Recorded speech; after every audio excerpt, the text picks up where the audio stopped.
All right, so get this. We're diving deep to the future of AI today. Yeah. Way beyond like just text and images. Oh, yeah. Yeah. I've been like really digging into this talk by Jensen Huang. I saw that one, yeah. Oh, you saw it? Uh-huh. It's blowing my mind. He's talking about AI that actually like thinks before it acts. Hmm. It's called inference time AI, and it's supposedly way more powerful. Interesting. What's fascinating to me is that this isn't just about AI getting faster or crunching more data. It's really about how AI approaches problems, like fundamentally changing. Okay, so how do we even explain that? Like, what's the difference? Think about how we think as humans, right? Yeah. Sometimes we react instinctively without even thinking. Like catching something if it falls. Exactly. That's our system one. It's fast and automatic. Gotcha.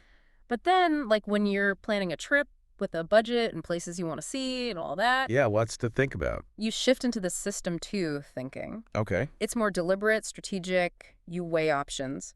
Right, right. But how does that apply to AI? Well, Huang argues that we're already seeing this shift. Look at the tasks AI can handle now, designing proteins. Really? Yeah, creating images from text descriptions, even writing code. These are complex, multi-step things. Wow. It requires planning, reasoning, even a bit of creativity. So it's not just about raw power anymore. It's like AI is taking time to think through a problem. Precisely. And that has huge implications. Like Huang talked about autonomous AI agents, almost like super intelligent digital assistants. Oh, hold on. AI agents in the workplace. Now you're talking. Tell me more. Imagine AI handling customer service or drafting marketing copy. Yeah. Or even like analyzing data sets or debugging code. That's wild. But wouldn't that like put people out of jobs? It's a valid question, but think of it as augmenting human capability, Oof. freeing us up to focus on higher level tasks. So like working with AI, not being replaced by it. Exactly. And Nvidia is actually building tools to make this happen, their Nemo platform. Yeah, it's specifically for creating and managing these AI agents. So they're like building the infrastructure for this future. Pretty much. So think about it. What tasks in your work or life could an AI agent take off your plate? Wow, that's something to really think about. This is some seriously next level stuff. Oh, and it gets even wilder. Huang also talked about physical AI, where this intelligence is in robots, like in the real world. Physical AI. Hold up, that sounds straight out of science fiction, like robots taking over. Not quite, but think about it, taking the intelligence of these agents and putting it into machines. Okay, so Revolutionizing manufacturing, healthcare, transportation, all that. my mind is officially blown. This is a lot to process. So before we got sidetracked there, we were talking about physical AI.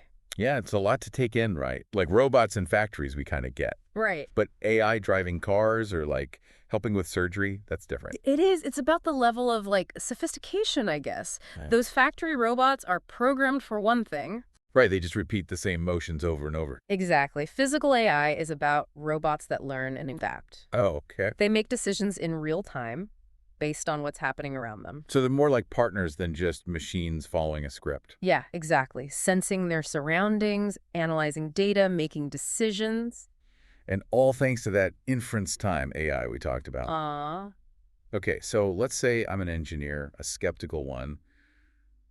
What's the biggest challenge to making this happen, this physical AI?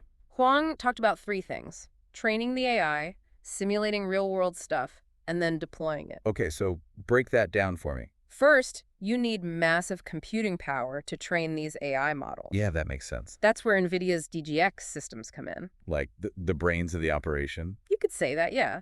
They teach the AI how to think. Okay, so that's like school for robots. Right. But then you got to test them before they're out in the real world. Makes sense, can't just let them loose. So how do they do that? This is where it gets cool. NVIDIA created this platform called Omniverse. Omniverse. Yeah.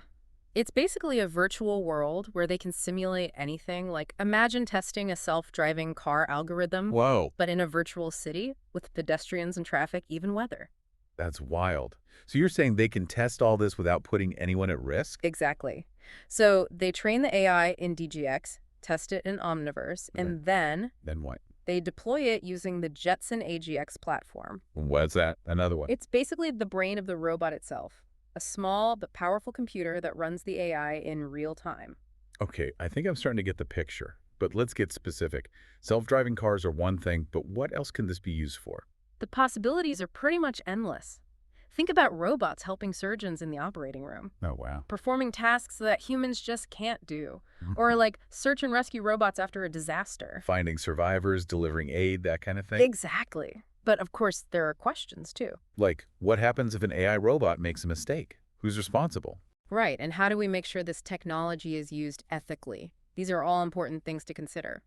It really feels like we're at a turning point. AI isn't just a sci-fi concept anymore, it's happening. Absolutely. And for anyone who's already into AI, this is the time to really dive in. Learn all you can, ask questions, be part of the conversation. Yeah, this isn't just for engineers and scientists anymore. It's going to impact all of us. Okay, so let's talk about that. How will physical AI actually change the world?